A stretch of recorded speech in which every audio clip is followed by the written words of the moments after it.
Hey guys, welcome back to my channel. It's your girl Alex, and if you're new here, don't forget to hit the subscribe button and the bell for the latest content. Today we have an exciting dive-in review of Ginny and Georgia Season 2. Grab your favourite snacks and let's get started. So, if you can't remember, let's do a recap. I'm private jets, taking trips. Come back at 6, wake me in your child. And then won't lay today, make me wonder who you might have been playing with. Makes me wonder who you think. Let's do a brief recap. So first off, those who need a little refresher, Ginny and Georgia tells the story of Ginny Miller, 15-year-old girl who feels more mature than her 30-year-old mother, Georgia. Season 1 was filled with drama, humour, and some serious plot twists, including Georgia's secrets and Ginny's struggle with her identity and relationships.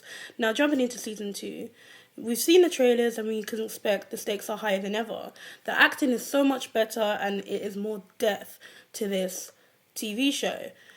We delve into Georgia's past and her complicated relationships while Ginny navigates her tumultuous teen life. It looks like Ginny will be trying to find her place in the world, dealing with the fallout from a cliffhanger ending on Season 1. Will she choose Hunter or Marcus? And what does that mean for her friendship with Max?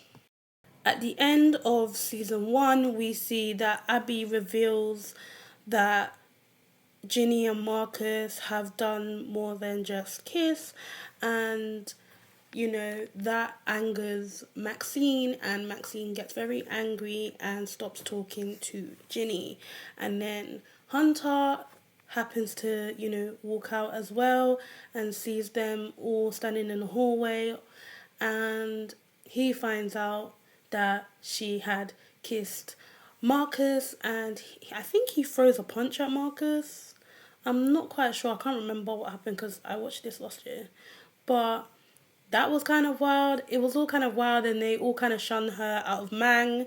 And, that's understandable. But she didn't necessarily lie. She just didn't say. But I get it. I do get it. But I think it went on for quite a long time. For a good few episodes, they weren't talking to her. And I was just like, this is a lot.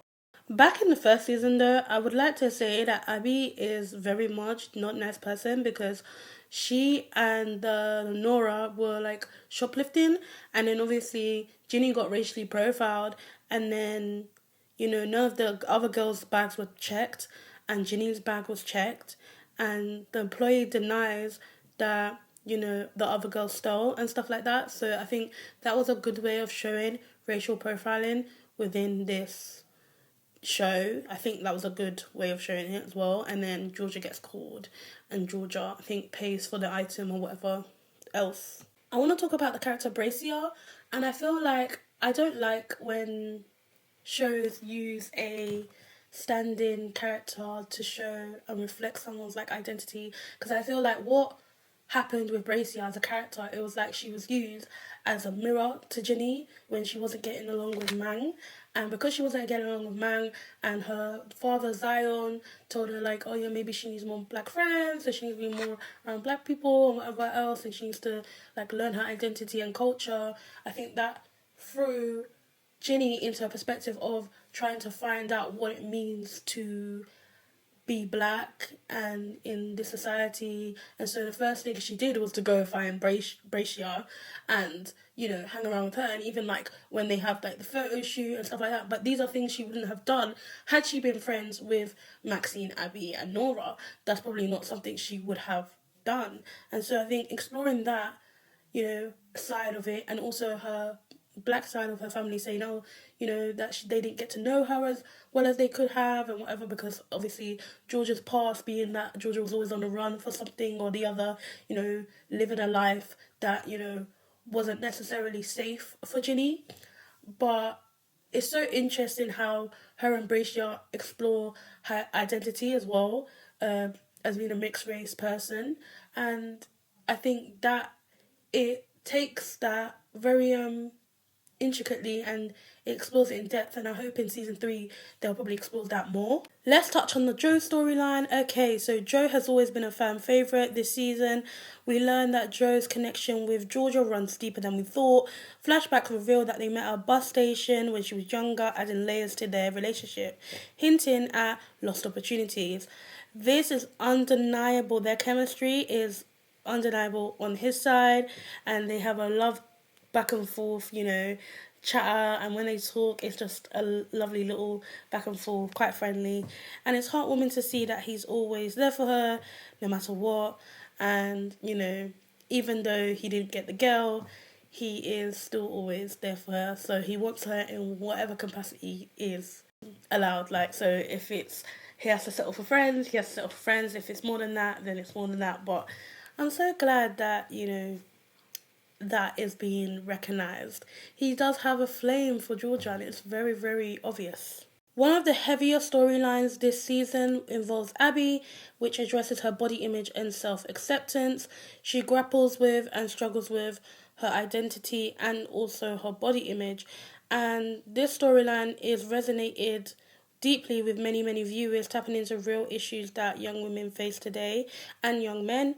And I think, this being a storyline is, not a great storyline. It shows inclusivity and it shows that people are being recognised in this space. She does have a scene where she breaks down and she says to her friends, where they all weren't kind of talking, they weren't in a great space, but she breaks down and says that she needed them and they weren't there for her, and I think her parents are going through a divorce as well, and it's all quite a lot, and she needs Maxine and Ginny and Nora, and they just weren't there. She was just looking for some sort of help, some sort of release.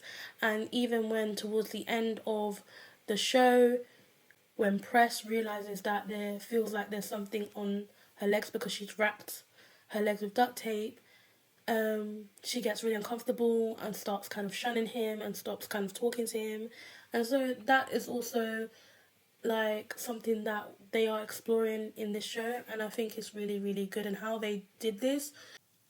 Okay, so Georgia and Gil's relationship. We have Georgia's tumultuous relationship with Austin's dad after he gets out.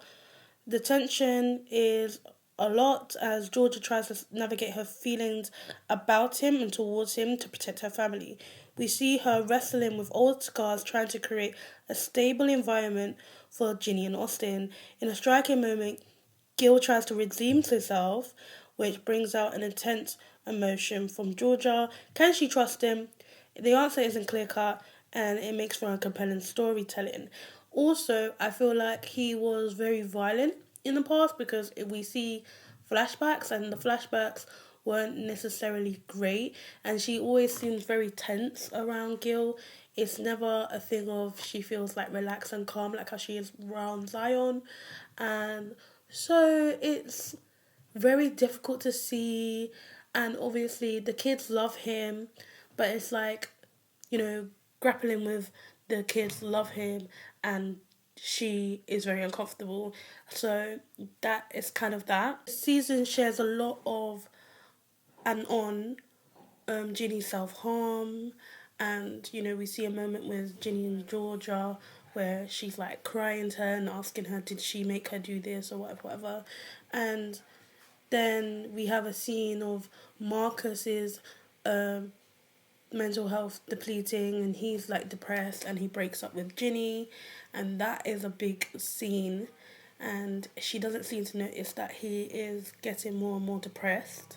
And then we meet Paul Rudolph, who is the mayor, and he begins a relationship with Georgia, and he's absolutely taken by Miss Georgia Peach, and he absolutely loves her and will do anything for her. We find out that a man that was working in the mayor's office got a boyfriend, and that boyfriend happens to be an investigator. So that also was quite interesting.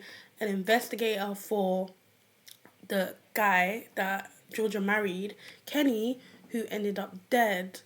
And so obviously they're investigating on the low Georgia, and obviously she happens to find out about it, and Ginny, I think, happens to find out about it too, but Ginny threatens this guy and tells him to leave. Also, we see that Paul will do anything to make Georgia his. Anything. He will go to any lengths to protect what Georgia wants to protect, which is her family. Um, Also, we see in this season that Georgia comes clean to Ginny. Ginny also tells Marcus, and Marcus essentially lets Georgia know that he knows, which I don't know why she did that. But then we're like, oh yes, hopefully Georgia's gonna have a happy ending and everything's gonna be fine, you know. And Paul asks her to marry him. She says yes, though she does have a little bit of hesitation. She says yes, though, and they get married. But the day of their wedding, she is arrested. And it was left on that big, big cliffhanger. And I can't wait to see what they do with season 3. Make sure you like, comment, subscribe. I'll see you guys in the next TV show or film review.